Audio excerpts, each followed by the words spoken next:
Good afternoon, everybody. It's chilly, isn't it? On the promise of a sort of sunny afternoon across Australia, it's turned out to be wet and cold here in Sydney. And I know that it's, well, actually right at the moment, it's a little bit overcast in Melbourne, but who knows what it's going to be like in the next 25 seconds. My name's Mark Smith. I'm Group Managing Director of People to People here in Australia and Frog Recruitment in New Zealand.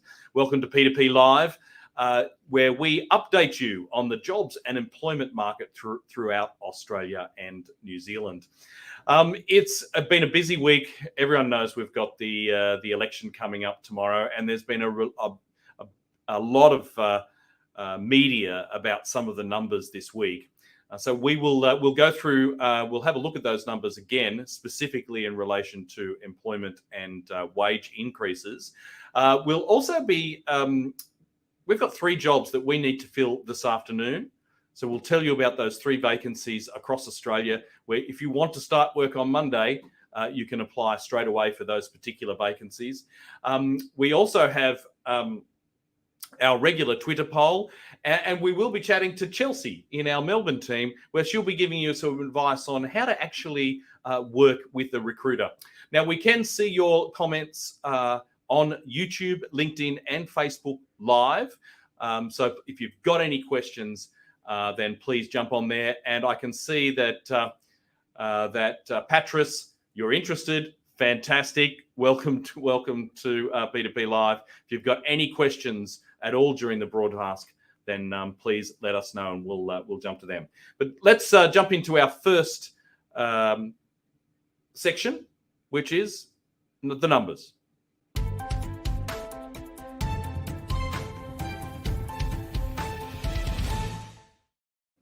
It seems remarkable that we have the sort of numbers that were released in the week before the election, and they're all around jobs and employment. So we're going to go through them here this afternoon. So the first one is the unemployment rate, and what a unbelievable number. It is indeed starting with a 3. It's 3.9%. It is the best unemployment number for Australia since 1974. It's an amazing result, actually. And it brings us to 1.4 points below what the unemployment rate was in March 2020, just as we entered the pandemic. The total number of unemployed people actually decreased to 537,000, and that's a significantly lower, a solid 182,000 less than what it was pre-pandemic. And even youth unemployment, actually out of cycle this time round, increased to 8.8%, but still at 8.8%, it's so much better than it has been in many, many years. So it's actually 2.8%, or points, I should say, lower than what the result was in March 2020, just pre-pandemic. So the unemployment numbers are remarkable. So let's move on then to the participation rate. And because although the unemployment rate was so good, there were only 4,000 extra people that were in work. And the reason why the rate actually dropped so significantly was because the participation rate decreased by 0.1 points to 66.3%. That participation rate historically is still relatively high. And it's higher than the pre-pandemic level. So to give you an example, in March 2020, it was 0.5 percentage points less than where we are now. So that 0.1 percentage point decrease in the participation rate saw the unemployment number drop down to 3.9%. Next week, I'll take a look at those numbers throughout each of the states because that is also very interesting. But not only did the unemployment numbers come out this week, but wage price inflation, or the wage price index, came out. And here are the results. And it's probably not what you want. If you're a job seeker and you're looking for a role, or if you're in a position now and you're thinking, well, what sort of pay rises are other people experiencing? And essentially what we're looking at here is 2.4% in the private sector, slightly less in the public sector. Whereas what we're experiencing here at People to People, across all of our branches, even in frog recruitment in New Zealand, is that people who are in work don't seem to be getting those annualized increases to match the inflation rate. But we are seeing substantial movement in salaries when people change jobs. So if you're actually looking for a new opportunity, what we're seeing is that people are able to secure a much higher, or a very substantial increase in their salary by moving jobs. Staying in your current position, which might seem a little bit counterintuitive, means that you might have safety, but you're not getting the increases to match inflation. And across Australia, we're looking at 2.4%. Samrendra, it is very interesting. Thanks for watching on LinkedIn there. It is an unusual time for job seekers and people in work, because inflation, if we could just have a quick look at that number, Jacob. So 2.4% increase in your salary, 5.1% increase in prices. So that is a net decrease in real salaries that we're looking at there. Look, we've got to also take into account here when it's very easy to make the point, well, inflation's 5.1, salaries are increasing 2.4. The only point I would make here is that the wage increases is that index, as produced by the ABS, is very much a lagging index. So we will see a lot of the anecdotal evidence that I can give from people changing jobs won't transfer into those numbers probably until the next couple of quarters. So even if you took the run rate at 0.7% in the last quarter, that would make it up to 2.8. I fully expect that we will be into the mid threes by the end of the year at least, for the increases in salaries. But is it going to get to that 5.1%? I'm not sure. And we really need to take account of the inflationary effect on all of this by looking at the underlying inflation rate rather than the headline number that I'm showing you there. It's complicated, but it's the general gist is that wages are on the up, but they're not quite keeping up with inflation at the moment. So they're the numbers for this week. Right, so let's move on, because we've got 3 jobs right now, and I can see that Vishwas, they say, asking about, well, does Australia take on fresh graduates in hotel management? You need a visa, Vishwas, to get into the country to be able to do that. So that does make it difficult. If you are in the country, though, and you're looking for work and you want to start work on Monday, here's 3 jobs. Fill Job Friday.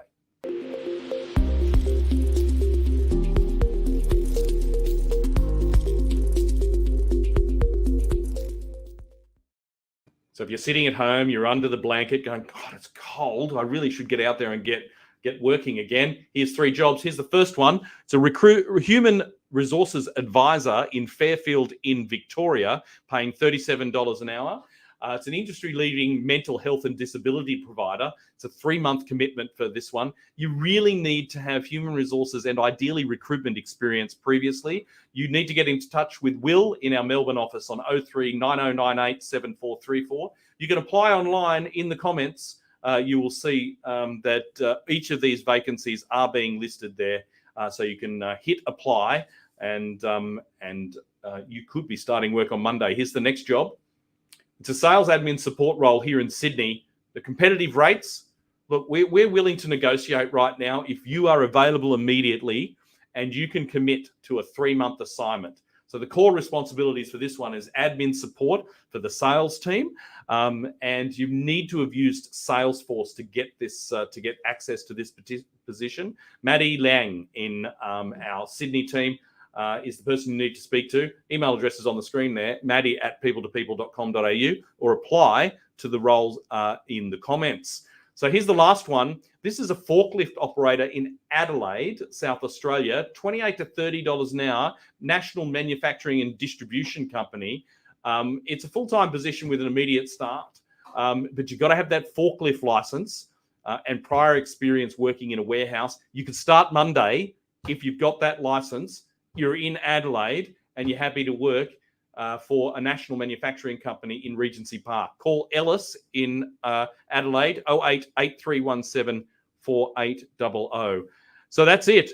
We have 3 positions to fill today. Human Resources Advisor in Melbourne, a sales admin support in Sydney, and a store person forklift operator in Adelaide. If you're interested in any of those, all you need to do is hit that apply button in the comments. If you're sitting on a bus, maybe, and you think, well, I don't have my CV with me. Well, you can use Vply to actually apply, and just and you can do a quick video, and we'll get in touch with you about those particular opportunities. Righto. So whilst we're now going to have a quick chat to Chelsea in our Melbourne team. To get us there, though, we've got a video of another opportunity that I'd like to share with you. If you want to roll the tape, please, Jacob.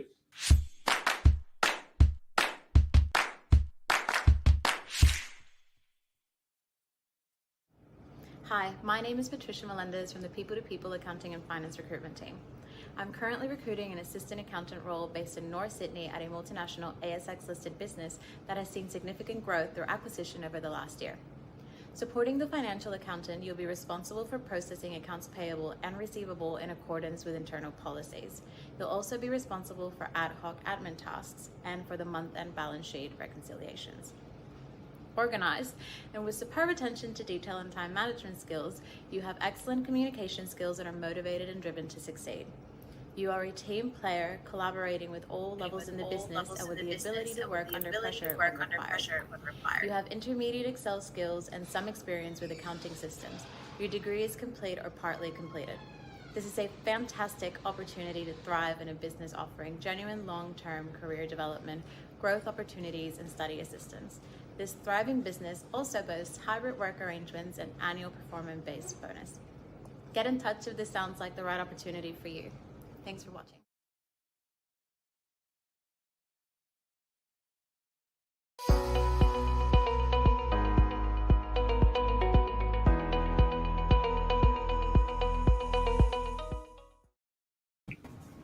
So Chelsea, I had to put my jacket on because it's so bloody cold here in Sydney. How's the weather in Melbourne? Standard Melbourne, Mark. It's on and off. It has been a bit cold. I have had the heater on the last couple of days working from home, so definitely feeling it now. But thanks for having me today, Mark. It's great to be here. Yes. Yeah, we shouldn't be talking about the weather, particularly when you're based in Melbourne.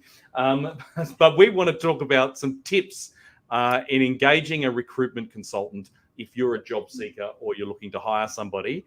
And you've got a few tips. What are they? Yeah, so firstly, I'll just go through a few benefits of working with recruitment agencies. So first of all, more opportunities. So often employers don't advertise every single role themselves, so they'll actually partner with a recruitment agency to help find those candidates.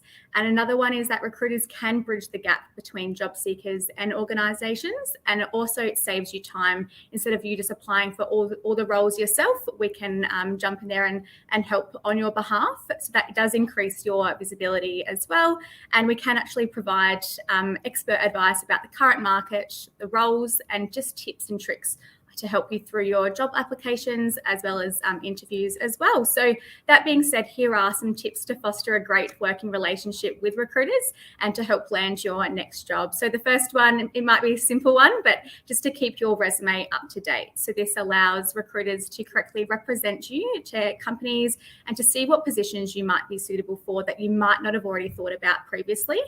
The second one is to know your goals, availability, how far you're willing to travel for work, and the type of positions and companies you're looking for.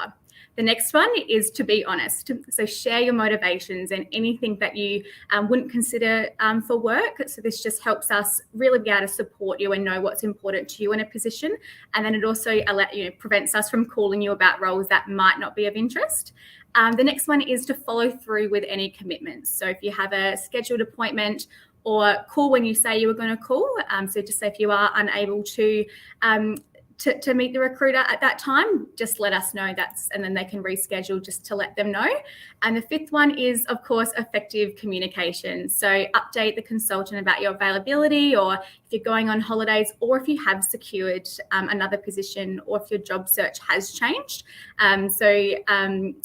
If you are seeking an update from them, it does go both ways. So just give them a call and then I'm sure they'll be able to help you. But at the end of the day, it is important to note that the relationship does go both ways and recruiters are here to help. But that's tips and tricks from Chelsea here in Melbourne. Mark, over to you. Yeah, so the only thing I would reinforce there is that, recruiters their primary job is to work with companies and candidates to bring the two together to make sure somebody fills that vacancy. So there's no downside to making sure that you have a good relationship with your favorite recruiter. Now we can see Manda on Facebook here has said, can recruiters help me write my CV, Chelsea? So definitely can. So some agencies can, depending on what kind of service they provide. But here at People to People, we'll give you tips for you to be able to implement yourself, just so you can just make sure it is structured correctly, and you really do put your best foot forward. Great, fantastic. And Brendan on LinkedIn says he's an experienced sales manager looking to self-sponsor to work visa. Brendan, not many agencies actually can assist people who do not have a work visa. There are companies and firms that will assist you in trying to secure a role. And the same with Samrendra, talking about getting an opportunity out of India with having those legal experience. It's the same. Unfortunately, agencies don't have the ability to help you in securing that visa. So it's really, we're talking about people who have working rights already. Chelsea, thank you. I know this is your first time on P2P Live, so hopefully we'll see you again soon. I'm sure you will, Mark. Thanks so much. Okay. Have a good day. Bye. Thanks for that. Right. So now we've got the last thing, which is the results of last week's Twitter poll. So last week we said, is your company planning to recruit more staff this year? Now, I think this is really interesting. So a solid 35%. And can I say our friends across the ditch in New Zealand, that number was 40-something%. Yes, they plan to grow 35%. So that's substantial, and that's good news.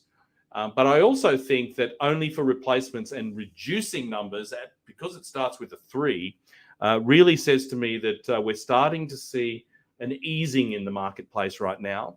And it sort of is in line with the changes to consumer confidence, where it substantial decreases in consumer confidence within the last 3 or 4 weeks.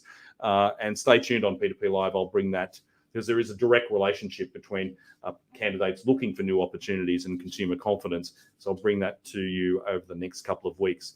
So yeah, interesting. Basically a third. Yeah, we plan to grow. A third saying only for replacements, and no, we're reducing our numbers.